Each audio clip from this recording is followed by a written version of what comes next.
नाही, मुळात मी सरपंच म्हणून काम करत असताना 17 ते 22 मध्ये 19 कोटीची कामं वडंगत केली.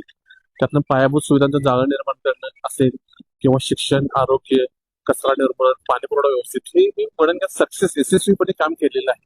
तेच धोरण ठेवून या वडंगे पंचायत समिती आणि ग्रामपंचायतीसाठी वडंगे जिल्हा परिषद मतदारसंघामध्ये पायाभूत सुविधांचं जाळं निर्माण करणे, शिक्षणासाठी सुविधा उपलब्ध करून देणे, आरोग्याच्या गोष्टीकडे फोकस करणे, त्याशिवाय कचरा व्यवस्थापनासाठी आम्ही क्लस्टर करू, तिथं कचऱ्याचं व्यवस्थित नियोजन केलं जाईल. तो कचऱ्याचा विषय त्या ठिकाणी निकालात निघेल.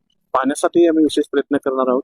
त्यामुळे एक सक्षम गाव आणि पायाभूत सुविधांचं गाव निर्माण करणं, त्याचबरोबर भैयांच्या माध्यमातून या ठिकाणी शेती अवजार बँक हेही येणाऱ्या काळामध्ये आम्ही या सगळ्या समस्त गावांना देण्याचा प्रामाणिक प्रयत्न करू, जेणेकरून आपल्या शेतकरी वर्गाला कमी दरात ती अवजारं उपलब्ध होतील. धन्यवाद.